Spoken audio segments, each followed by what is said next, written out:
ഏകദേശം 12-13 വയസ്സ് മുതൽ 50-55 വയസ്സ് വരെ സ്ത്രീയുടെ ശരീരത്തിൽ നടക്കുന്ന പ്രക്രിയകൾ ഓരോ മാസവും പീരീഡ്സ് ഉണ്ടാവുമ്പോൾ സ്ത്രീകൾ അനുഭവിക്കുന്ന ബുദ്ധിമുട്ടുകളും വേദനകളും അതിന്റെ അവസാന ഘട്ടത്തിലും ഒരുപാട് ബുദ്ധിമുട്ടുകളിലൂടെയാണ് സ്ത്രീകൾക്ക് കടന്നു പോകേണ്ടി വരുന്നത്. ഞാൻ ജമീല, കൗൺസിലിംഗ് സൈക്കോളജിസ്റ്റ്. ഇന്ന് ഞാൻ സംസാരിക്കുന്നത് സ്ത്രീകളും ആർത്തവ വിരാമവും എന്ന വിഷയത്തെ കുറിച്ചാണ്. ഒരു സ്ത്രീയുടെ ജീവിതത്തിലെ ഏറ്റവും പ്രധാനപ്പെട്ടതും ബുദ്ധിമുട്ടേറിയതുമായ ഒരു കാലഘട്ടമാണ് ആർത്തവ വിരാമത്തിന്റെ കാലഘട്ടം. മാസമുറ നിലക്കൽ, പിരീഡ് നിലക്കൽ, ഋതുവിരാമം എന്നൊക്കെ ഇതിനെ പറയും.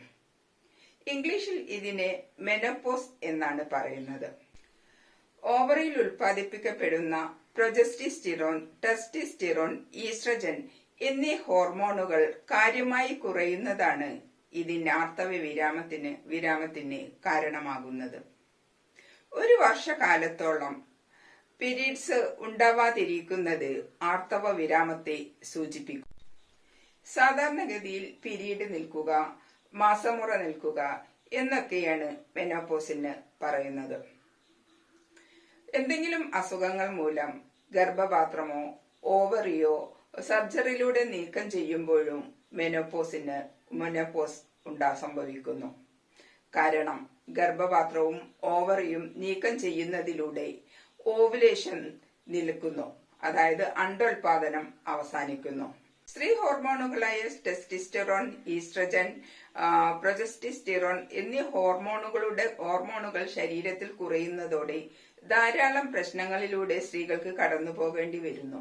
എന്നാൽ നമ്മുടെ നാട്ടിലെ സ്ത്രീകൾക്കോ പുരുഷന്മാർക്കോ ഇതിനെക്കുറിച്ചുള്ള യാതൊരുവിധ ധാരണയും പലർക്കും ഉണ്ടാവുകയില്ല. മെനോപോസൽ സിൻഡ്രോം എന്നറിയപ്പെടുന്ന ഇവയിൽ പലതും പ്രശ്നങ്ങൾ നിറഞ്ഞതാണ്.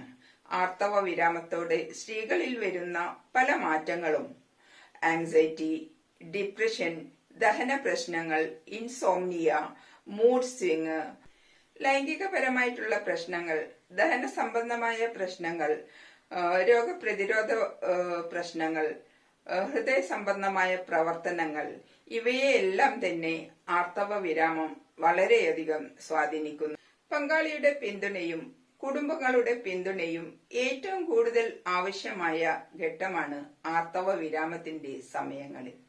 എന്നാൽ അവർക്ക് അതിനെക്കുറിച്ച് ശരിയായ ധാരണകൾ ഇല്ലാത്തതുകൊണ്ട് തന്നെ പല പ്രശ്നങ്ങളും വഷളാകാറുണ്ട്.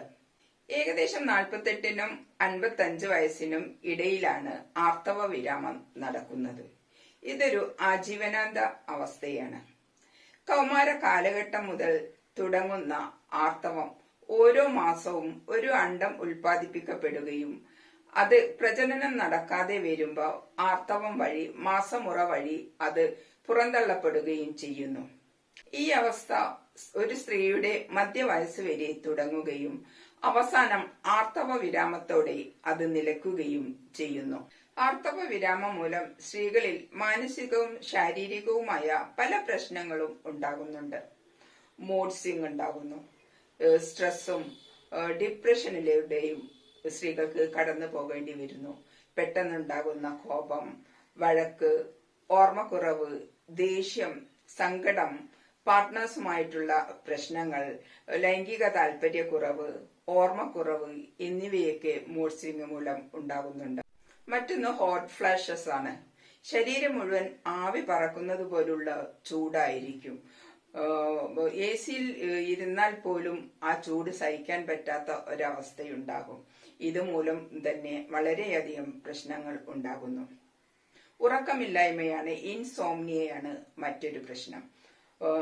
രാത്രിയിലാണെങ്കിലും പകലാണെങ്കിലും ശരിക്കും ഉറങ്ങാൻ പറ്റാത്ത അവസ്ഥയിൽ ഈസ്ട്രജന്റെ കുറവ് മൂലം ഹൃദയ സംബന്ധമായ പ്രശ്നങ്ങൾ ഉണ്ടാകുന്നു, ഹാർട്ട് അറ്റാക്കിന് കാരണമാകുന്നു.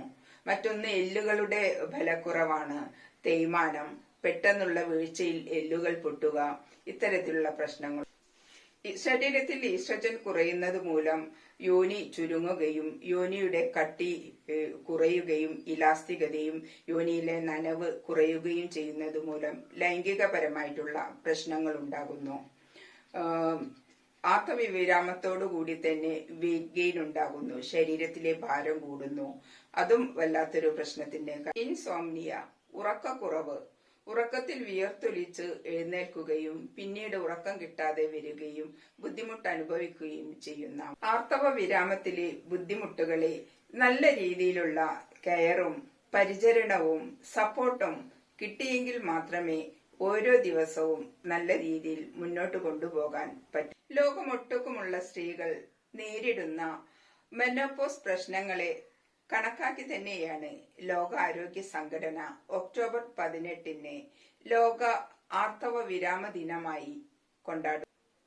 ആർത്തവ വിരാമത്തോടെ സ്ത്രീകൾക്കുണ്ടാകുന്ന പ്രശ്നങ്ങളെ, ബുദ്ധിമുട്ടുകളെ നല്ല രീതിയിലുള്ള കെയറിങ്ങിലൂടെയും പരിചരണത്തിലൂടെയും മറ്റുള്ളവരുടെ സപ്പോർട്ടിലൂടെയും നല്ല വ്യായാമം, നല്ല ഭക്ഷണശീലങ്ങളിലൂടെയും നല്ല രീതിയിൽ മുന്നോട്ട് കൊണ്ടുപോവുകയാണെങ്കിൽ ജീവിതത്തെ സുഗമമായ രീതിയിൽ നമുക്ക് നയിക്കാൻ സാധിക്കും. Take care.